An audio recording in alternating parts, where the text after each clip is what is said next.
नमस्कार, स्वागत है आपका अपना जिला में। मैं हूं लविशा सिंह। आइए नजर डालते अब तक की हेडलाइंस पर।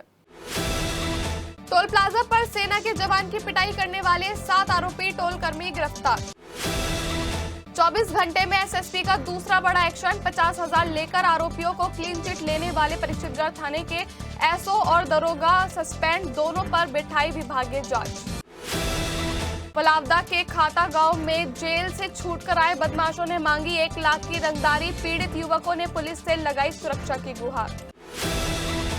स्कूटी से निकला जहरीला सांप, देखकर मचा हड़कंप। मौके पर पहुंची वन विभाग की टीम ने सांप को पकड़ा।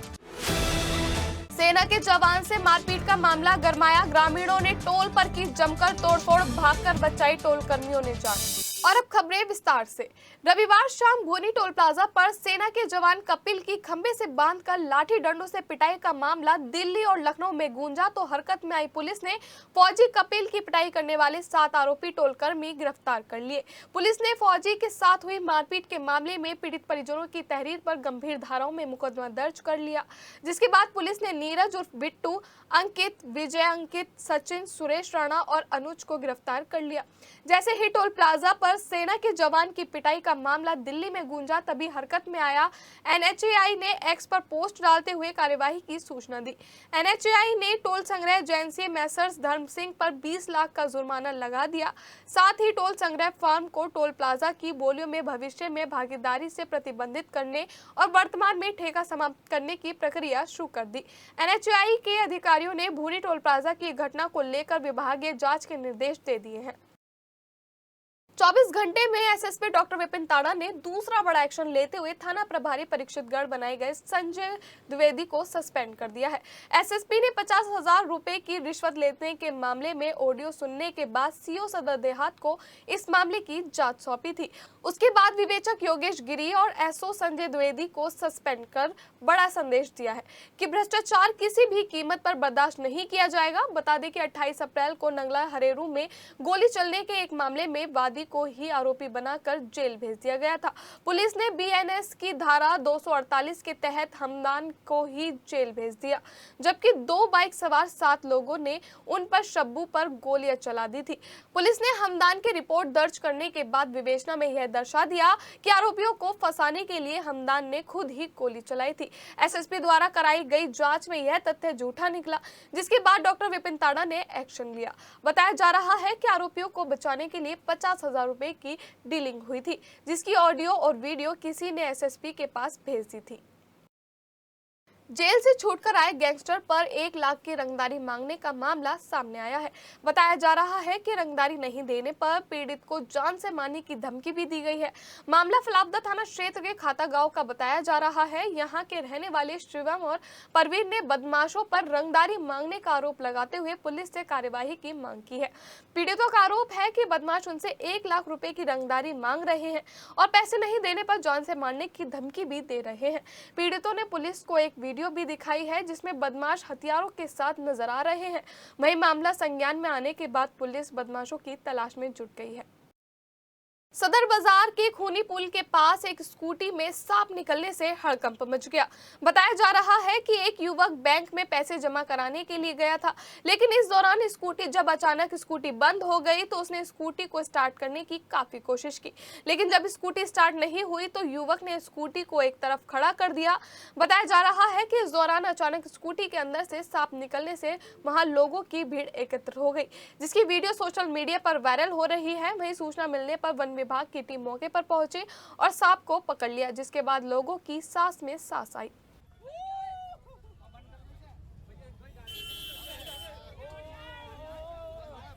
मेरठ करनाल हाईवे पर भूनी टोल प्लाजा पर सेना के जवान कपिल की टोल कर्मियों द्वारा की गई पिटाई का मामला गरमा गया है। ग्रामीणों ने टोल पर धावा बोल दिया और जमकर तोड़फोड़ की। ग्रामीण इतने गुस्से में थे कि पहले बैरियर तोड़े और फिर एडमिन ऑफिस में तोड़फोड़ शुरू कर डाली। ग्रामीण गुस्से को देखते हुए टोल पर मौजूद टोल कर्मियों ने भागकर अपनी जान बचाई। ग्रामीण टोल पर ही धरना देकर बैठ गए और टोल फ्री करा दिया। कई थानों की फोर्स मौके पर पहुंची और जैसे तैसे स्थिति संभाली। ग्रामीणों ने जमकर हंगामा किया और लाठी डंडा गुंडों से हमला कर टोल पर तोड़फोड़ कर डाली। बता दें कि स्वरूपपुर के गोटका गांव के रहने वाले कपिल सेना में जवान है और वो छुट्टी खत्म होने के बाद जब घर से श्रीनगर के लिए रवाना हो रहे थे तो भूनी टोल पर टोल कर्मियों ने उन्हें बंधक बनाकर पीटा और विरोध करने पर भाई शिवम की भी पिटाई कर डाली। इसकी वीडियो सोशल मीडिया पर वायरल हुई तो ग्रामीणों में आक्रोश फैल गया और सुबह होते ही टोल पर जमकर तोड़फोड़ कर डाली। उधर इस घटना को लेकर ग्रामीणों का गुस्सा सातवें आसमान पर है। ग्रामीणों ने टोल पर ही धरना दे दिया और मांग कर डाली कि सेना के जवान कपिल से मारपीट करने वाले सभी आरोपियों पर रासुका लगे और टोल यहां से हटना चाहिए। मौके पर एसपी देहात राकेश कुमार मिश्रा, एडीएम प्रशासन सत्यप्रकाश भी मौके पर पहुंचे और कई थानों की फोर्स भी, लेकिन ग्रामीण नहीं माने और धरना देकर बैठ गए। क्या है ग्रामीणों की मांग? सिटी हलचल क्राइम हेड सिद्धार्थ गुप्ता ने की धरना प्रदर्शन कर रहे ग्रामीणों से बातचीत। कल शाम को यहाँ गोटका गांव के निवासी एक भारतीय सेना के जवान हैं जो अपनी छुट्टी बिताने के पश्चात अपने ड्यूटी स्थल पर जा रहे थे। यहाँ गाड़ियों की लाइन थी, अपनी गाड़ी को उन्हें जल्दी निकालना था, उनकी फ़्लाइट थी। इस चक्कर में उन्होंने टोल कर्मियों से वार्ता किया। इस बात को लेकर उनका वाद विवाद हुआ। टोल कर्मियों द्वारा उनकी पिटाई की गई। गंभीर धाराओं में तत्काल त्वरित कार्यवाही करते हुए पुलिस द्वारा मुकदमा दर्ज किया गया और रात भर में कुल जो प्रमुख लोग हैं उनमें 6 लोगों को गिरफ्तार किया गया है और पुलिस द्वारा समुचित कार्यवाही की गई है। इनसे लगातार परिजनों से संपर्क है। कुछ गांव के लोग और अन्य लोग हैं जो आक्रोशित थे, यहाँ पे मौके पे आए हुए थे। हम सभी लोग पुलिस के अधिकारी और मजिस्ट्रेट प्रशासनिक अधिकारी यहाँ उपस्थित हैं, उनसे वार्ता की जा रही है। टोल के संबंध में कुछ चीज़ें उनकी मांगे हैं, उस पर हम लोग वार्ता कर रहे हैं। वहीं सिटी हलचल लगातार भूनी चौपले पर टोल कर्मी की खबर प्रमुखता से चलाता रहता है और अब हमारी खबर पर इस घटना पर मोहर लग गई है। शाम होते होते बीजेपी जिला अध्यक्ष शिव कुमार राणा भी टोल प्लाजा पर पहुंचे और उन्होंने कहा कि प्रशासन के संज्ञान में पूरी घटना आ गई है और योगी शासन में सेना के जवानों के साथ ऐसी गुंडागर्दी नहीं सहन की जाएगी। एक हमारे आर्मी के जवान जो छुट्टी काट के अपनी ड्यूटी देने के लिए जा रहा था और भारतीय जनता पार्टी और हमारे पूरे देश के हमारे माननीय प्रधानमंत्री नरेंद्र मोदी जी, योगी जी, सबका हमें निर्देश है कि आर्मी के जवान का सम्मान होना चाहिए। इन गुंडों ने आए दिनों की इनकी घटना होती हैं, उस आर्मी के जवान के साथ जो इन्होंने तालिबानी रुख किया उस पर यहाँ हमारे यहाँ के ग्रामीणों में रोष था। हम उन लोगों को समझाने के लिए आए, भाई तुम जरूरत नहीं है, ये योगी जी की सरकार है। इस योगी जी की सरकार में किसी को गुंडे करने की कोई छूट नहीं है। कोई कितना भी ताकतवर हो, कोई कितना भी ताकतवर शक्तिशाली हो, किसी को छूट नहीं है। अब इनके खिलाफ कठोरतम कार्रवाई होगी। हमने अपने लोगों को समझा दिया, हमारे लोग चले गए। प्रशासन पे भी हमें पूर्ण विश्वास है क्योंकि ये योगी जी की सरकार है, इनके खिलाफ जो है कठोरतम कार्रवाई होगी। उधर सुबह से लेकर शाम तक आसपास गांव के सैकड़ों लोग घटनास्थल पर पहुंचे और नेताओं से अपनी समस्या बताई।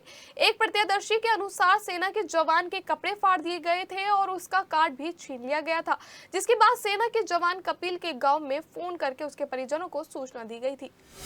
उन्होंने 3 महीने पहले घटना करी थी, उसमें मेरा पैर टूट गया था। जब भी इंस्पेक्टर साहब ने 307 मुकदमे लिखवा के 8-10 दिन बाद दोबारा वे ड्यूटी यहीं पर करनी स्टार्ट कर दी थी, जिसमें कि ये क्या कहा गया था कि अब यहाँ पे ड्यूटी नहीं करेंगे, सोनू और बिट्टू को सिक्योरिटी नहीं मिलेगी। एक महीने बाद सोनू बिट्टू वापसी फिर यहीं आ गए और ये सोनू बिट्टू यहाँ पे निरोड़ गुंडागर्दी करवाते हैं। और छूर कर्नावल बताओ वे फ्री है, कर्नावल और छूर जो लोकल के गांव में डार है, आसपास के गांव में जैनपुर है, इन गांवों से टोल नहीं है, वे गांव फ्री कर रखे। उन्होंने केवल अपनी वर्चस्व जमाने के लिए गुंडागर्दी जमा रहे हैं, निरोड़ अपना वर्चस्व जमा रहे हैं। कर्नावल के और छूर के लड़के यहाँ से गुंडों का सफाया हो और ये कंपनी बिल्कुल रद्द करी जा और जो बिट्टू और सोनू है इनके खिलाफ कड़ी से कड़ी कार्रवाई करने की कृपा करी जा। बुनकर सेवा केंद्र मेरठ एवं चौधरी चरण सिंह विश्वविद्यालय के संयुक्त तत्वाधान में भव्य हैंडलूम एक्सपो एवं हथकरघा वस्त्र भाषा महोत्सव का शुभारंभ 11वें राष्ट्रीय हथकरघा उत्सव के उपलक्ष्य में बुनकर सेवा केंद्र एवं सीसीएस यूनिवर्सिटी के संयुक्त तत्वाधान में सोमवार 18 अगस्त से शुरू हुआ, जो 22 अगस्त तक किया जाएगा। कार्यक्रम की मुख्य अतिथि विश्वविद्यालय की कुलपति प्रोफेसर संगीता शुक्ला रही।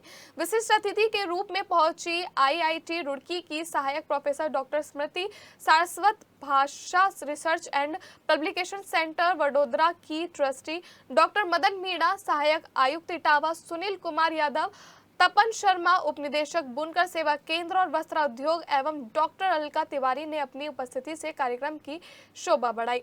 इस अवसर पर कश्मीर और वाराणसी से आए बुनकरों को पौधा भेंट कर सम्मानित किया गया। प्रदर्शनी में आकर्षक स्टॉल और थीम पवेलियन लगाए गए, जिनमें पश्चिमी उत्तर प्रदेश के चुनिंदा हथकरघा उत्पाद, बेडशीट, दरी, खेस आदि प्रदर्शित किए गए हैं। यह उत्पाद भारत सरकार वस्त्र मंत्रालय कार्यालय विकास आयुक्त हथकरघा द्वारा संचालित विभिन्न हथकरघा क्लस्टरों से बिक्री के लिए उपलब्ध है। बता दें कि इस 5 दिवसीय महोत्सव में देश भर से आए बुनकर अपने शुद्ध हथकरघा उत्पादों का प्रदर्शन और विक्रय कर रहे हैं। आयोजन का उद्देश्य न केवल पारंपरिक हथकरघा कला को संरक्षित करना है, बल्कि बुनकरों को नया बाजार एवं विपणन मंच प्रदान करना है। दौराला थाना क्षेत्र की दादरी पुलिस चौकी में बड़ी घटना होने से उस समय टल गई जब एक मंदबुद्धि युवक पुलिस चौकी के अंदर आ घुसा और उसने दरोगा की पिस्टल उठाकर चौकी का दरवाजा अंदर से बंद कर लिया। मंदबुद्धि युवक की इस हरकत को देखकर बाहर खड़े रहे पुलिस कर्मियों की सांसें अटक गई। वहीं इस बात की सूचना मिलते ही सीओर थाना प्रभारी मौके पर पहुंचे और कई घंटों की मशक्कत के बाद मंदबुद्धि युवक को चौकी से बाहर निकाला। गनीमत रही कि मंदबुद्धि युवक को पुलिस ने सकुशल बाहर निकाल दिया, नहीं तो अगर गोली चल जाती तो बड़ा हादसा हो सकता था।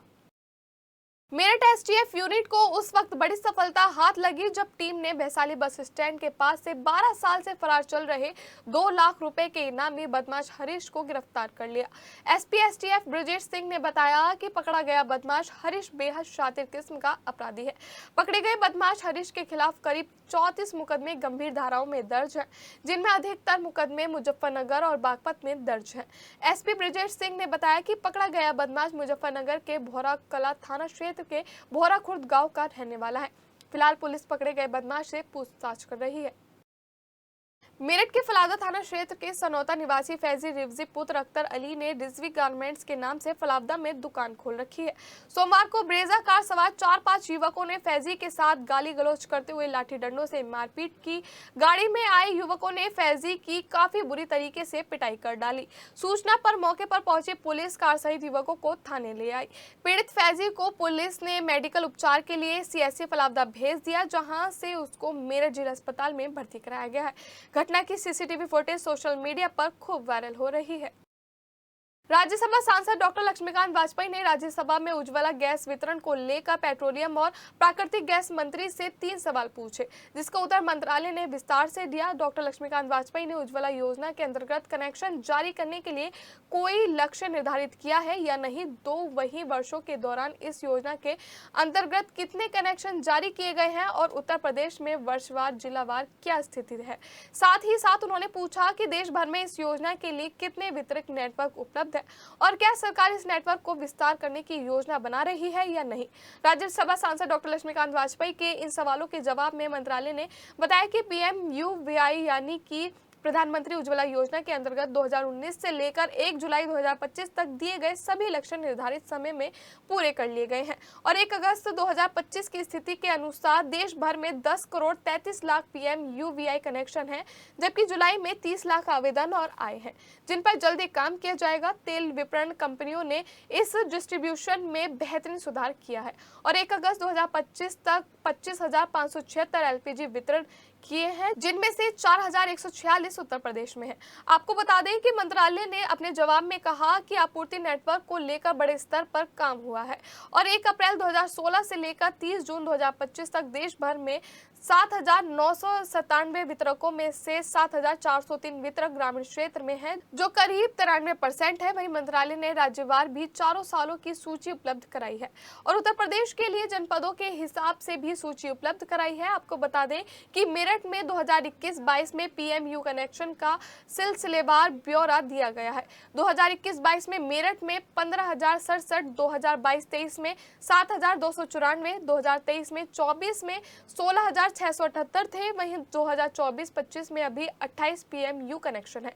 वहीं मेरठ में LPG वितरकों की संख्या 83 है। अपने उत्तर के समर्थन में मंत्रालय की तरफ से पूरा डाटा सिलसिलेवार कर दिया गया है।